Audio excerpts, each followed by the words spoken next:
سہیل احمد صاحب، دلیپ کمار صاحب کی 100ویں سالگرہ ہے، کیسے ان کو یاد کریں گے؟ جی بالکل، دلیپ صاحب کا چلے جانا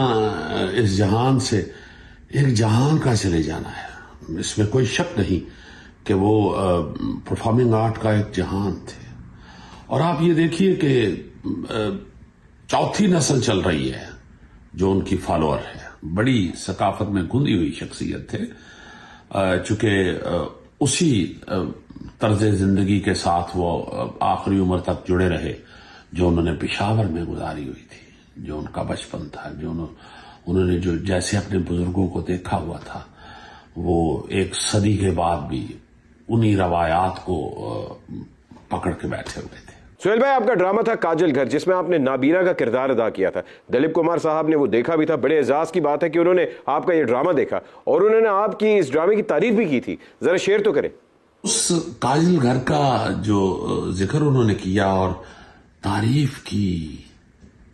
وہ بالکل، اب میں ان کے ذکر میں، ان کی گفتگو میں، ان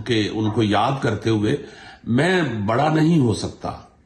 عمر میں بھی بڑا نہیں ہو سکتا، فن میں تو خیر سوچ بھی نہیں سکتا، عمر میں بھی بڑا نہیں ہو سکتا، تو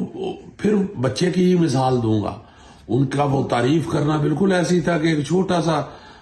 2 سال کا بچہ جو ہے وہ اپنے باپ کی جوتی پہن لے اور اس کے ساتھ چلنے کی کوشش کرے اور اسے انجوائے بھی کر رہا ہو، اور انجوائے کرنا اسے آ بھی نہ رہا ہو کہ اتنی بڑی جوتی کو میں کیسے انجوائے کروں، تو بالکل اسی طرح کی حالت تھی۔ گر بھی سکتا ہے بچہ اور اسے دیکھ کے مسکرا بھی رہا ہے، پیار بھی اسے آ رہا ہے، بالکل ایسی ہی حالت تھی میری بھی۔ جب انہوں نے یہ بات کی تو وہ اسے سنبھالنا یا اسے محسوس کرنا بھی مجھے نہیں آتا تھا۔ سہیل بھائی، آپ کی ملاقات ہوئی تھی دلیپ کمار صاحب کے ساتھ پالی ہل ممبئی والے گھر میں، جب انہوں نے آپ کا ہاتھ پکڑ کے بڑے پیار سے آپ کو پنجابی ہند کو لہجے میں کہا تھا، ہائے ایڈی دیر نال کیوں آئے ہیں؟ جی، اس ملاقات کا میں کیا ذکر کر سکتا ہوں اور اسے کیسے میں ایکسپلین کر سکتا ہوں۔ یوں کہہ لیجئے کہ اگر ایک بچہ، ایک مفلوق الحال بچہ جس کے پاس کوئی سورس نہیں ہے اسکول تک جانے کا، اسے اگر آپ ایک دم یونیورسٹی کے پریمیسز میں لے جائیں گے اور وہاں سے اسے گزاریں گے تو اسے کیا محسوس کرے گا، کیا دیکھے گا، کیا سمجھے گا؟ ہاں، یہ ضرور ہے کہ اس کے اندر تعلیم حاصل کرنے کا شوق ہے، مگر ابھی تو وہ